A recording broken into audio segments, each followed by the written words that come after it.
Kegagalan Ustadz Solmed mengisi pengajian di kawasan Pasuruan, Banten 29 April lalu berujung ke ranah hukum. Aksi pengerusakan mobil sebagai bentuk kekecewaan lantaran Ustadz Solmed gagal mengisi pengajian karena terlambat 18 Mei 2016 dilaporkan ke Polres Cilegon. Proses penyelidikan pun dimulai dengan memanggil panitia penyelenggara pengajian sebagai saksi.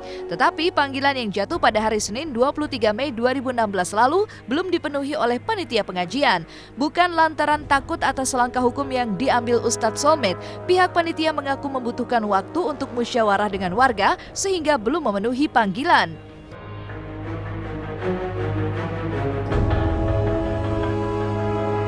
Jadi saya membenarkan bahwa Ustadz Solmed telah mendatangi Polres Cilegon untuk melaporkan apa yang terjadi pada bulan lalu ketika acara hendak mau ceramah di suatu acara di Pasuruan Cinangka. Nah, kebetulan yang dilaporkan itu adalah pengerusakan terhadap barang miliknya yang dilakukan oleh diduga oleh warga di sekitar itu.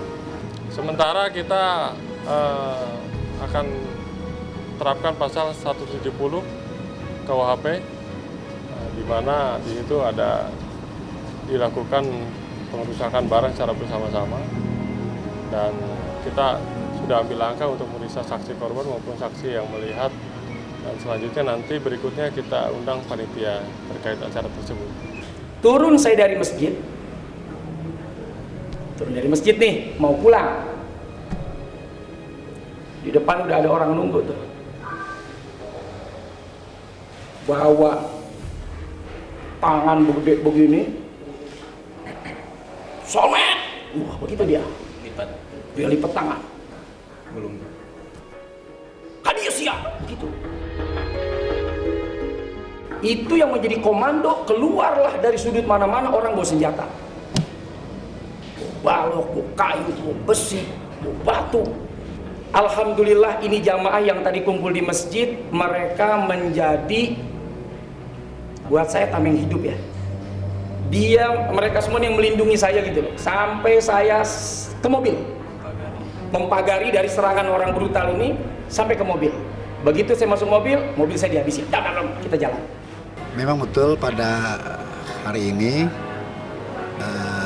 dua klien kami itu dapat surat panggilan dari Polres Metro Cilegon. Kapasitasnya sebagai saksi. Di situ dikatakan terkait masalah pengerusakan barang gitu ya, pengeroyokan. Kalau nggak salah yang disangkakan pasal 170. Namun demikian memang karena memang suratnya datangnya juga agak malam hari, pada waktu itu malam Minggu kalau tidak salah. Terus juga hari Senin klien saya harus ke Polres. Jadi memang kita sengaja berunding dulu ya, kumpul dulu. Kenapa kumpul dulu? Karena ini ada keterkaitan dengan masyarakat, ada keterkaitan dengan jamaah masjid, sehingga memang akhirnya kita musyawarah. Jadi yang seharusnya tadi kita ke Polres, kita sempat ada musyawarah dan bahkan dihadiri oleh kepala desa itu sendiri. Jadi artinya bukan kita tidak mau hadir, bukan. Kalau ketakutan tidak, karena mereka tidak merasa bersalah mereka. Karena apa? Karena mereka pun yang dipanggil ini tokoh masyarakat loh. Tokoh masyarakat, ketua panitia. Artinya nggak mungkin tokoh masyarakat, ketua panitia itu berbuat seperti itu. Barang bukti berupa mobil yang dikendarai Ustadz Solmed saat akan mengisi ceramah telah diserahkan ke Polres Cilegon sebagai bukti. Kuasa hukum Ustadz Solmed, Hotman Paris Hutapea, menganggap aksi pengerusakan mobil karena kecewa dianggap berlebihan. Apalagi menurut Ustadz Solmed, keterlambatan bukan murni kesalahannya. Tetapi pihak Ustadz Solmed masih membuka pintu perdamaian selebar-lebarnya untuk kasus ini. Kedua belah pihak sama-sama membuka pintu damai, tetapi belum ada pertemuan untuk merealisasikan perdamaian tersebut. Bahkan pihak panitia penyelenggara sebenarnya memiliki rencana untuk melaporkan Ustadz Solmed ke Polres Serang. Situasi sempat memanas, lantaran Ustadz Solmed dianggap tak memenuhi kesepakatan untuk mengisi pengajian.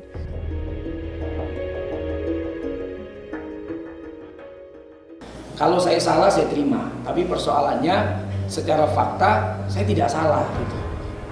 Betul kata Bang Hotman, saya tidak punya niat mengecewakan, saya tidak punya niat, dan saya juga baru tahu ada kontrak seperti ini yang dilakukan oleh panitia dengan Ihsan.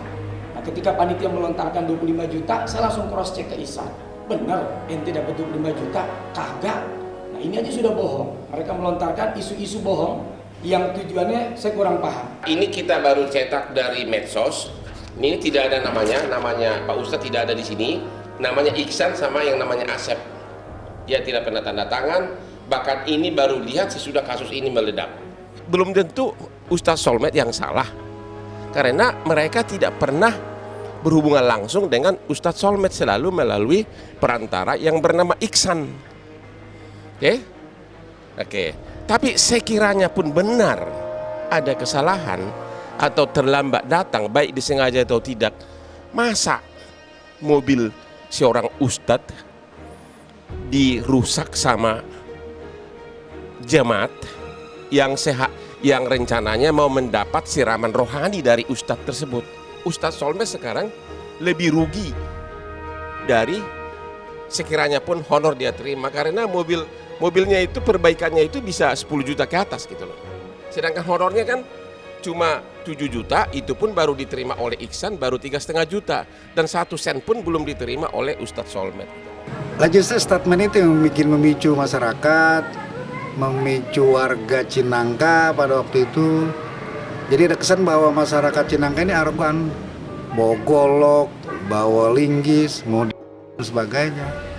Padahal tidak ada itu, justru yang dipanggil memang masih sebatas saksi ya. Mereka itu orang-orang yang mengamankan masa jamaah ya, masyarakat yang mungkin kecewa dengan Solmed. Kalau panitia saya yakin lah, tidak ada itu yang namanya panitia dia undang Solmed jauh-jauh capek-capek datang ke situ orang mau digebukin tuh nggak mungkin.